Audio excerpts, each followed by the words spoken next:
unless we are vulnerable and transparent and open and we're sharing and we're allowing ourselves to sit in our stuff and sit in other people's stuff with them. That doesn't mean take on their stuff, but how in the world are we going to then show up for other people if we can't do that for ourselves first?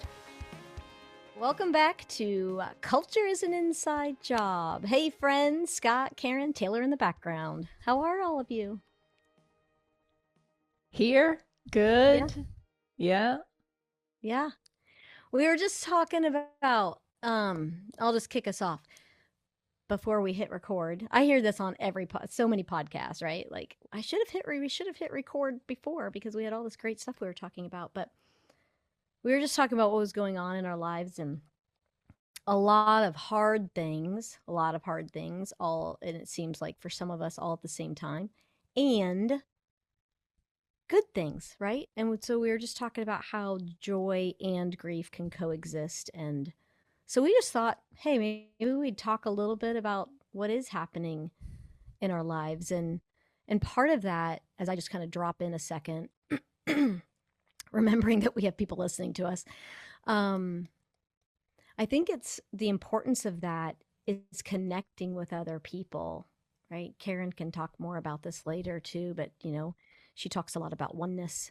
But it is like how remembering that how we all have things going on in our lives and we don't have to do this thing called life alone. And sometimes, we're going through life and we feel like, and actually at church this weekend, I think Pastor Charlie was talking about this perhaps, but he was talking about from a relationship standpoint. But sometimes we're in the highest of the mountains and then sometimes we're in the valleys and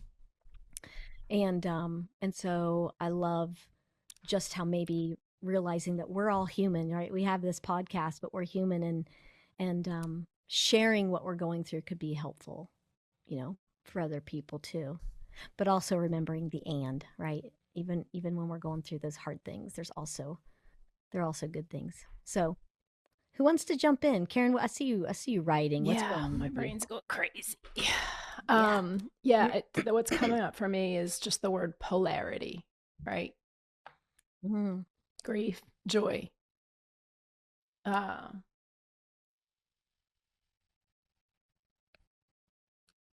Being connected and being disconnected, right? Mm-hmm.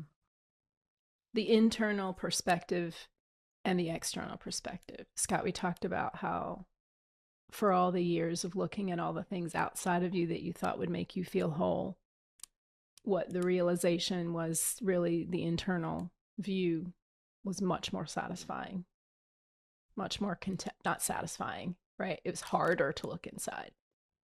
But you got that sense of contentment and fulfillment as a result of doing that deeper inner work rather than trying to find it outside of us, right? And the connection and the disconnection. We talked a little bit about like how we get older, how we might find ways to disconnect. I'm dealing with this right now with my parents not coming to Kelly's wedding. And I don't have much of an answer other than this is just their choice. This is their decision. They're not feeling healthy, they're not feeling strong enough. And it's upsetting so many people. And I've just kind of had to not let it be upsetting and just rather look at it from the polarity of it, right? Mm-hmm.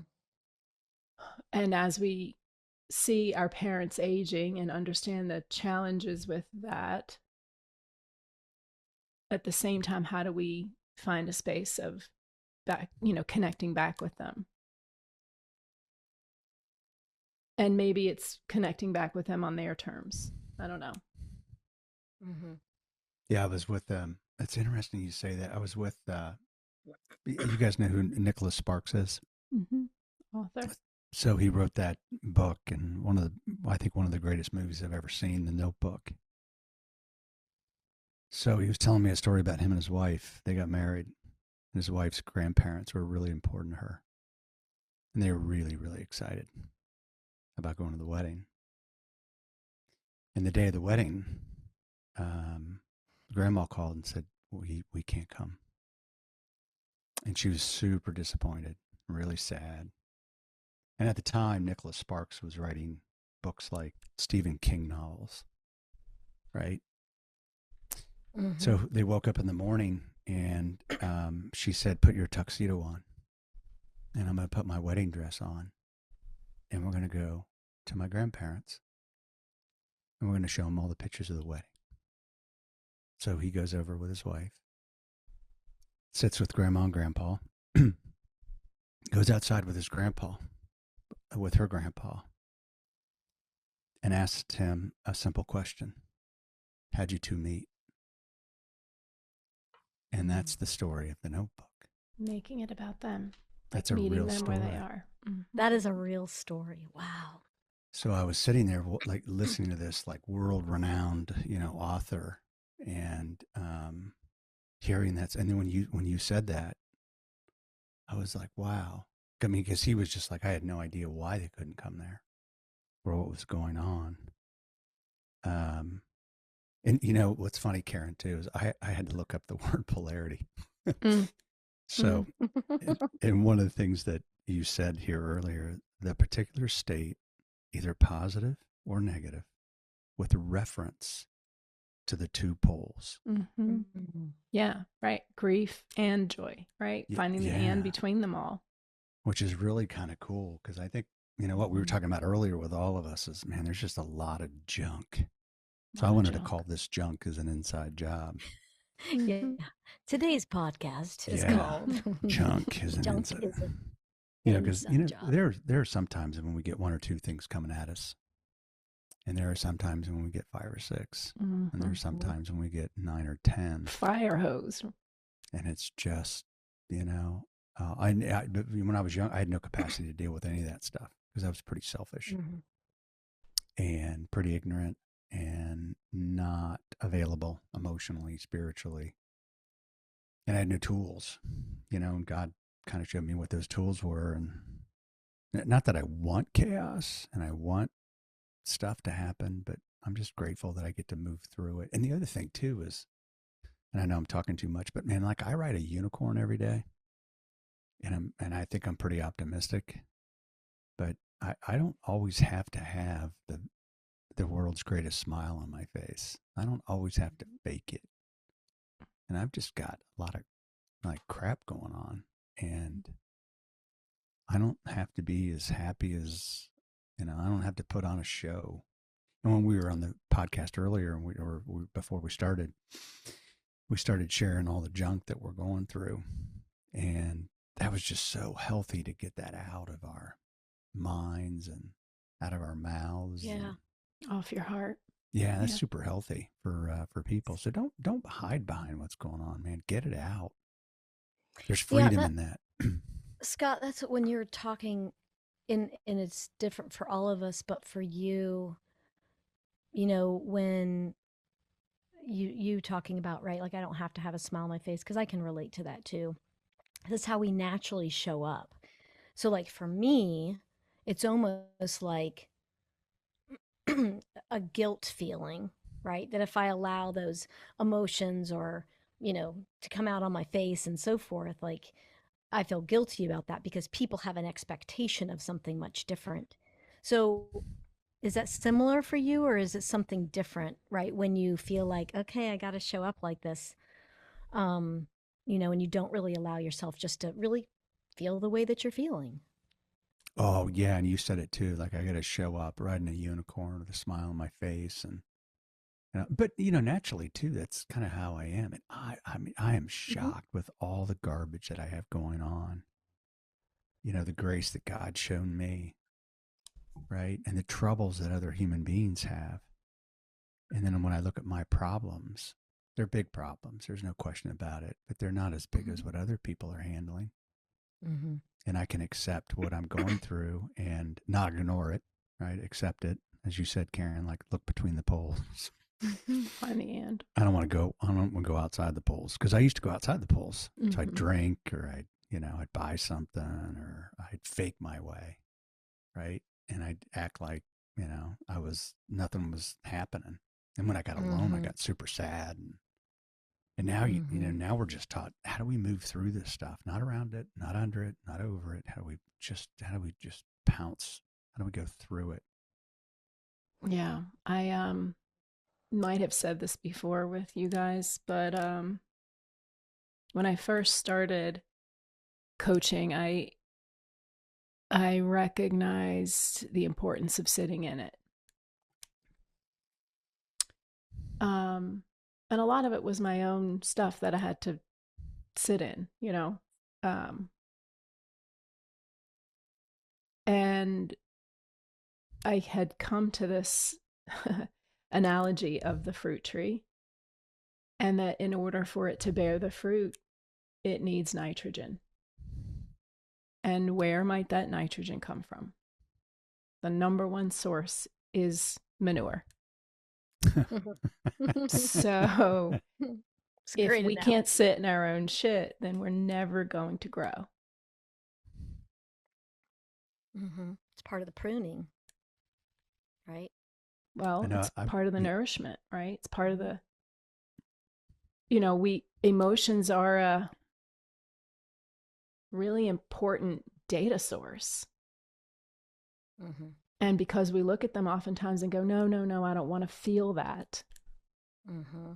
We either projecting that it's bad or judging that it's too hard or that we don't sit in it. But yet we're missing so much data. So, Scott, for you, and I can tell you, yeah, I feel the same way. So many times I'm just continuing to go forward on my unicorn with a smile on my face. And I'm not stopping long enough to get that beautiful little bits of data to inform me of where my opportunity of growing really is. Mm-hmm. And then later on down the road, what might happen because I don't have that data. yeah. I Mm-hmm. wrote a poem called "One More Ball and I'll Fall." Will you So bring that poem sometime to us? yeah, and it was about, matter of fact, You just yeah, whip it right out. Look at that. Yeah, he's like, I got my book of poems. That'll be his next book, a book of poems. He's written a lot of them. it was. And I don't know if I think I've got, because One that was, more ball and I'll fall. Okay, I got some ideas on what this is going to be about. This is going to be good. Yeah. yeah, because I think I've got. I don't know if I've read it. I know you told me about it. Uh, I can't remember. let's see. I'm I'm As looking. he's searching. Filing through How many, all the how many poems. poems you got in there? Start with the first one. Just we'll get there. Hold on, I know where it is. He knows where it is. Okay, now he's getting up from his desk Okay, to look so for his. It's talk all amongst good. yourselves. Yeah. Yeah. No, but it's Scott's. Okay, he found it. Did you find it? Did you I find did. it? Okay, I so did. the idea here is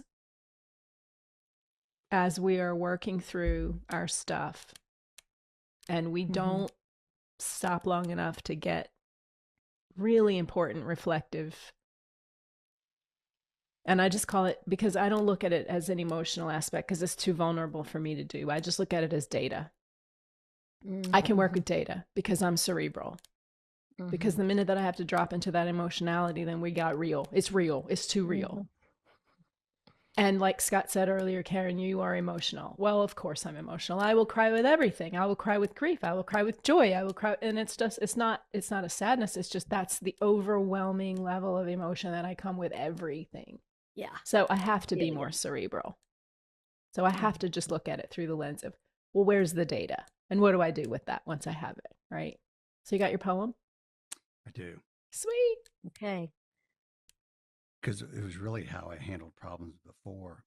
It was performance plus the opinions of others equaled self worth. Mm-hmm. Mm. So it says, "One more ball and I'll fall." My hands move faster and swift, and everybody around me says I have such a gift. I say to myself, I can handle them all. My heart says, "Stop, I promise you'll fall." A ball for my career, a ball for commitments, a ball for charity, a ball for society, a ball for bills, a ball for others, a ball for friends, a ball for family, a ball for my children, and a ball for my wife. It's sad you see which balls come last. Yes, it's my family with scars from the past. Excuse me, the phone's ringing. They won't care. I assume someone else's problem. One more ball in the air. My arms are so tired I can't throw that high. I promise no more. And that's such a lie. I pick up two, three. No, let's go four. And I look at my family as they walk out the door. What have I done as I fought on my knees? I forgot about you. Help me, please. God says with thunder, just let them fall. Listen closely, or you lose it all. My family and loved ones, where did they go? Just surrender. You'll be amazed with the love they show. Surrender your heart, and yes, you can have it all. It's peace and love you need, not one more ball. But if you must play some more, I'll give you two. Here's one for me and one for you. Oh, that's beautiful. So it's just that, I think it was more activity that was trying to heal. Yeah. Because I didn't know how to deal with problems. I just, I didn't know how. But you knew how well to do all the external things. Oh, yeah. Right? And it's just such a mess. We're trained well, conditioned well And to know how to do that. Yeah, and that's like that striving piece, right? Like juggling all those balls, and you were striving and honestly figuring out how to survive and not even thrive, right? And can't get to thriving, right? I can so relate to that. Even last year, I felt like that's what I was doing a lot, was just striving. And yeah, Scott, that definitely tells a story about, where you were at that time. Well, and someone once said, I still have a terrible capacity to say no. And I think it was Jane Fonda on some show the other day that said no is a complete sentence. I was like, oh. Boom. Ouch. Yeah. Okay. Yeah. Needed to hear that. I don't know how to say, I don't know how to say no. So, but Karen, thank you for being vulnerable and sharing what's going on. And, Wendy, all the junk you have going on in your life, and the fact that we just have, as you said too, Karen, just like oneness. So we can just bring it together. Yeah. Doesn't mean you're going to solve my problems. Doesn't mean that at all. All it means is that you can be there with me inside of those problems. And you can teach me. You guys have a lot more coaching capacity than I do, but you can teach me to sit in it. There's beautiful things in just sitting in it. Because when you sit in it, you can either dig or you can climb. But you got to sit in it long enough to know which one are you going to do. Yeah, and as I'm sitting here talking the last few minutes, as we're talking about all these things, I'm relating it back to, again, why we're even together anyway, right? And doing this podcast, and culture is an inside job, and this is so related to that. Absolutely. Right? Because unless we are vulnerable and transparent and open, and we're sharing, and we're allowing ourselves to sit in our stuff and sit in other people's stuff with them, that doesn't mean take on their stuff, but how in the world are we going to then show up for other people if we can't do that for ourselves first? So, and again, it's just coming back to the realization that we are all human. Just because we're a leader, even the highest level of executives, which you've lived that, Scott, you're still human. And so it's okay to have all these thoughts and feelings and stuff. There was a really cool exercise we did at McGowan. I don't know if you remember this, Wendy, but it was called Red Dot. Yes. Yeah. So if you look at like a map on an airport or the mall, it says you are here. And so before every meeting, every board meeting, we would have this red dot exercise. And it was really, everybody went around the table before the meeting started and said, where are you right now? And allowed people to say, like, my parents are really sick, or I'm not really all in today. And the coolest thing about that exercise is sometimes us as humans, if someone's not paying attention, we think it's against us. Like, they don't respect me, they don't like me. And And sometimes it's not. Sometimes it's just life kicking their butt. And so you have a lot more grace when you have a better understanding if people are being honest and they say what's going on. And you just have empathy is available, grace is available, and Wendy's wearing this hat that says space and grace on her head. Gives you space and grace to kind of like accept people for who they are and where they are at that moment. Yeah, because we're all just doing the best we can at that moment. You guys coach a lot of people. I mean, if I'm listening and I'm sitting in the mess and I'm in the gunk, how do you guys pull people out of the gunk?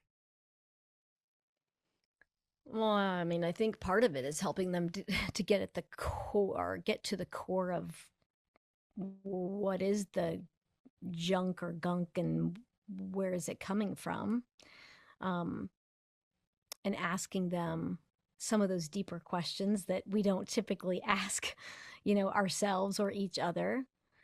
And before we get into that even more, and Karen and I have talked about this, it's making sure, first of all, that somebody feels safe, and hear that I didn't say comfortable because that's different than safe. But I think part of our role is to get people a little bit uncomfortable, and so it's asking them some of those questions. And Karen, jump in here, but like I'll just, some of the things that come off the top of my head, right, are after understanding the pain points is helping them to see what do they want to be different.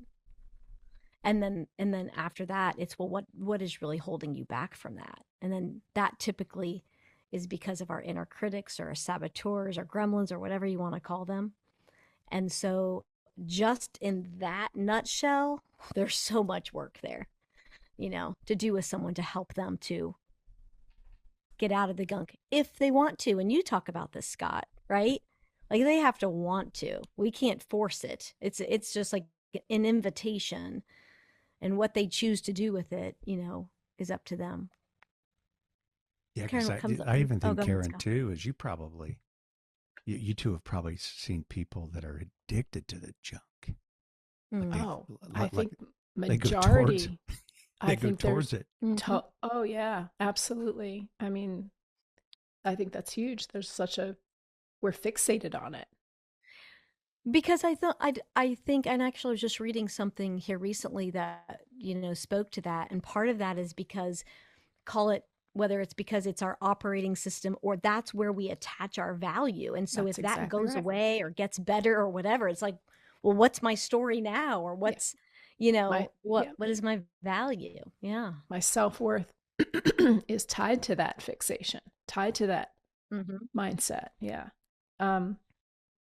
My favorite question to ask, once I've acknowledged and validated and helped accept the fact that this is where they are and whatever, would be, what is it costing you now to stay here?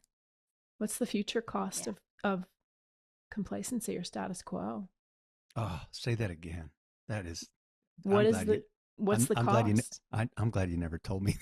Right? What's the cost? Yeah. And it's one thing to recognize that we've got these mindsets that are in our way. But most, that's just it, is awareness is first. We can't know what we don't know. But then we can have a really deep level of acceptance in it. And be like, oh yeah, okay, yes, this is it. This is why I think this way. It makes sense. Now what do I get to do with that? And that's that conscious choice. But we can't take conscious choice when we're still fixated on the way we're unaware of the way that we think. Yeah. So, hard questions, right? For me, and I know I'm talking way too much today. No, you're not.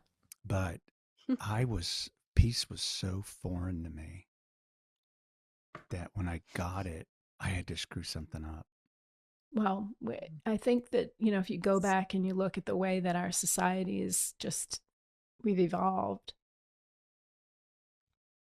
And I think Western society especially, but this culture that we are in is very rooted in go, go, go, go, go, achieve, achieve, achieve.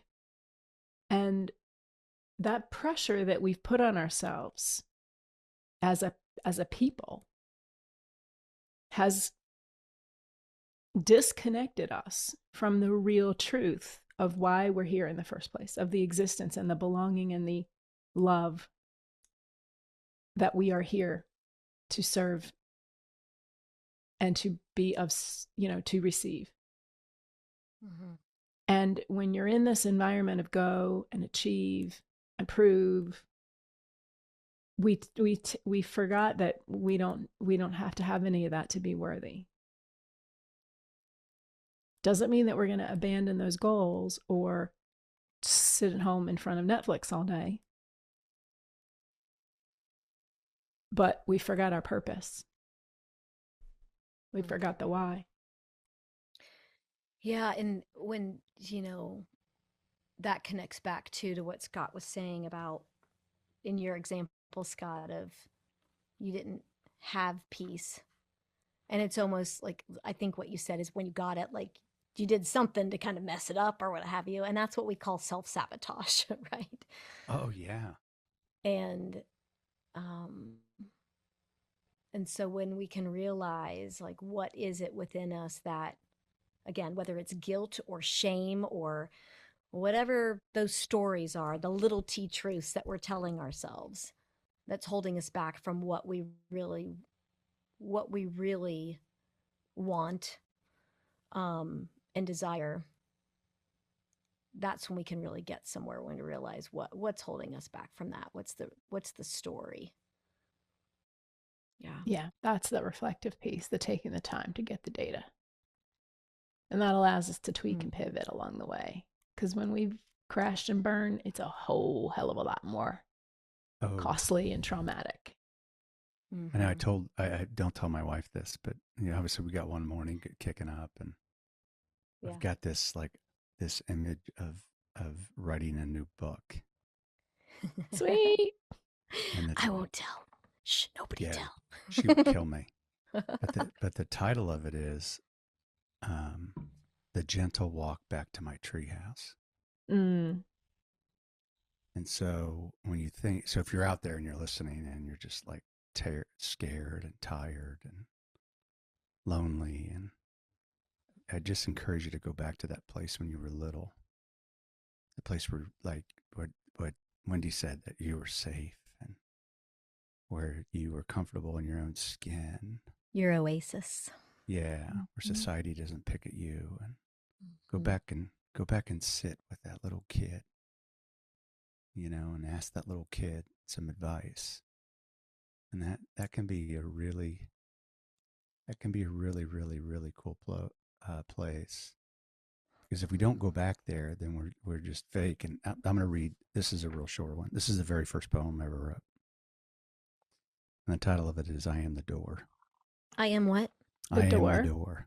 Okay. I am the door. So the frame is solid and strong, full of vanity and pride. It's beautifully stained and pristine, but just on one side. The core is filled with deceit and lies from the past. The hinges are oiled. Watch the greed it will cast. The deadbolt my conscience, and there is no key. One knob on one side that only I can see. Please visit one more. Please knock and I'll hear. I'll surrender my soul and cede my fear. The door is getting weaker, and I can't take it anymore. From my knees, please knock, for I am the door. Beautiful. What a great perspective. It's really just about that whole vanity where we're just like trying to pretend to be something. And maybe one of the greatest gifts you can give yourself is like, go be that 8-year-old kid today. Well, I challenge, there's even look at that 8-year-old kid and see what that 8-year-old kid needs from you now, right? If you're able to have that conversation with yourself as the 8-year-old kid, and like, what might you as 8-year-old need from you now? Yes, because we forget that 8-year-old kid is still within each of us. They don't go away. They don't. We just add all the other crap on top of it. And so I love that perspective, Karen. Yeah. What would your 8-year-old self need to hear? And most of that goes back to they just were also feeling lonely, tired, broken, and afraid. So they don't need to feel that way, but they don't know that they have a choice. Yeah. Yeah, that's really cool. I love watching kids too because they're just available Mm-hmm. and they're in the moment, just 100% in the moment.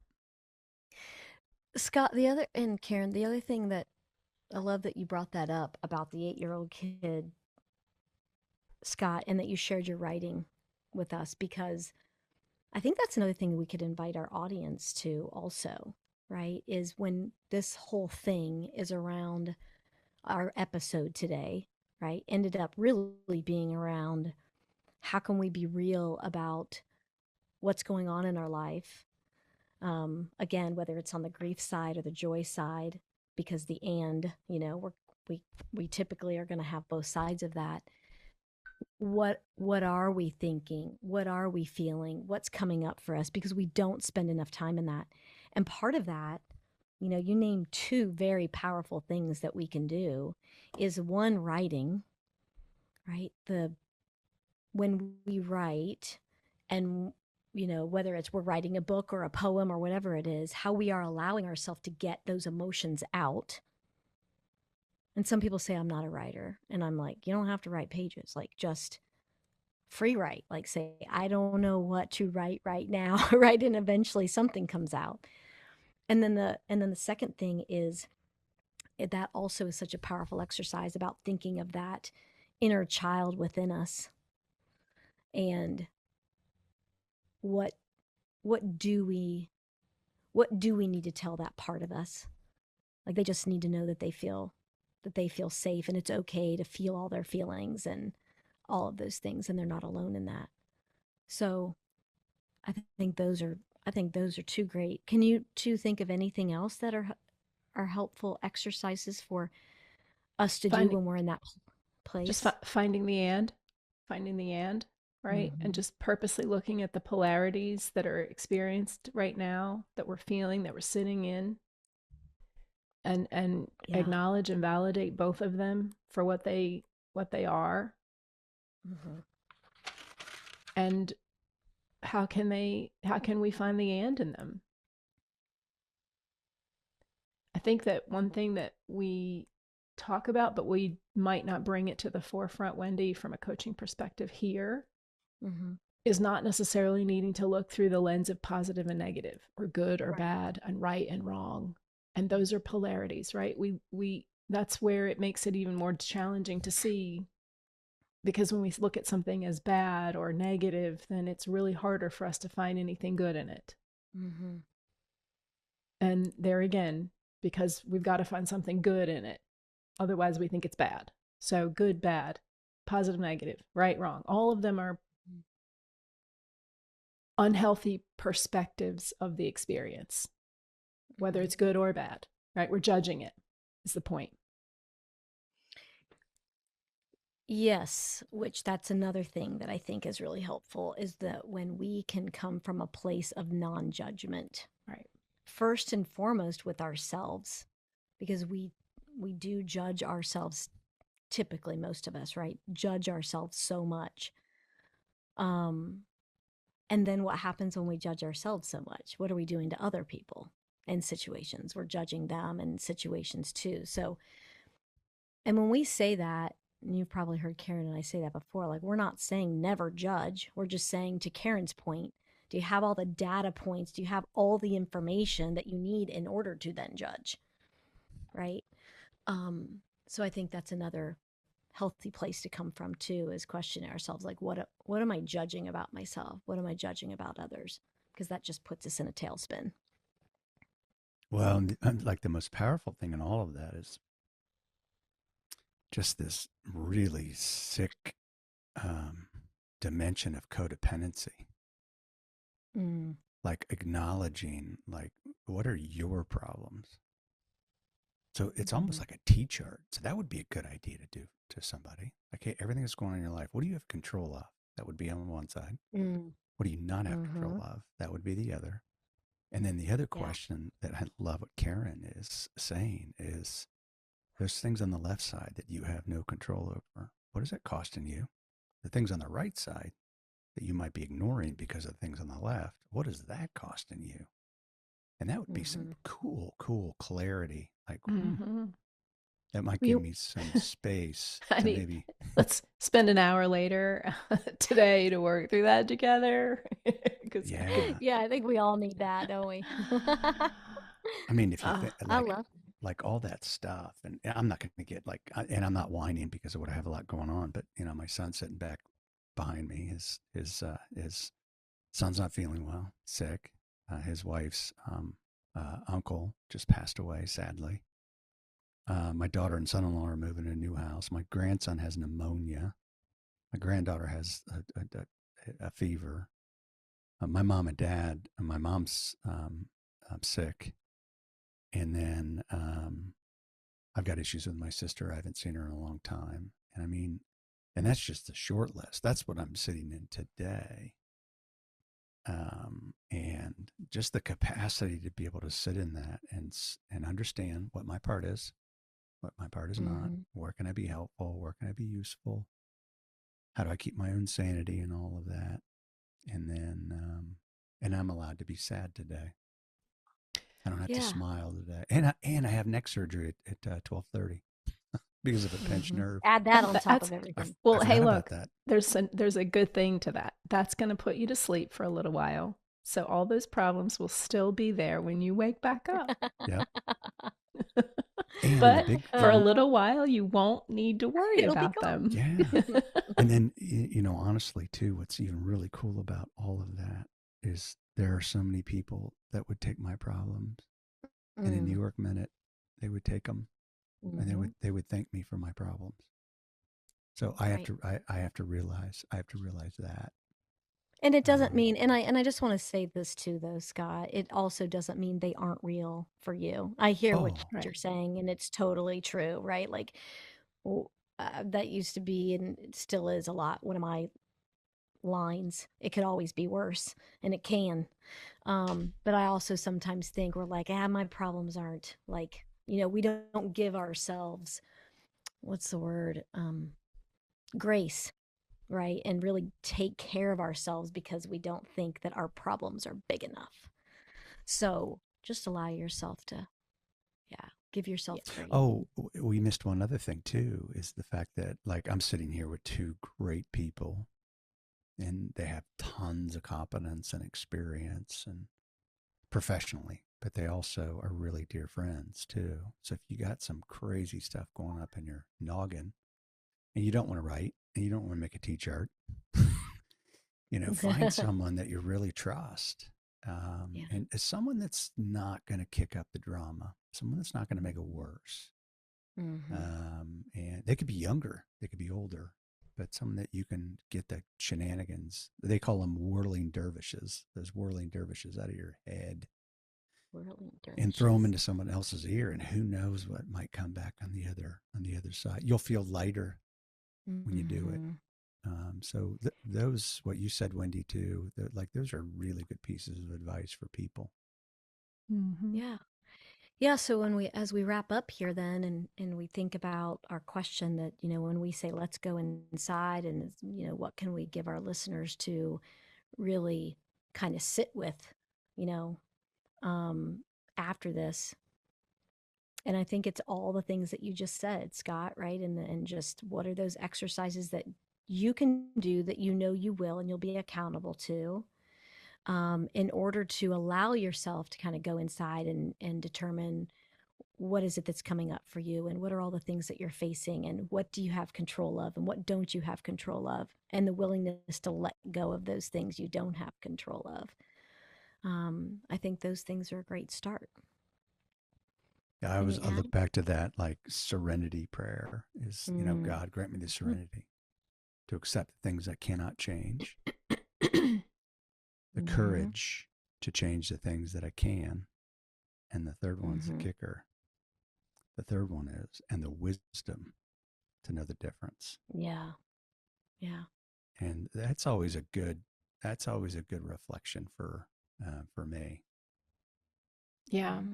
So that wisdom comes from taking the time to get the data. Yeah. That's right. Well, with that, this is a great episode. And of just checking in with, all of us, and hopefully all of you listening, there's a key nugget that you can walk away with that might be helpful for you in your journey.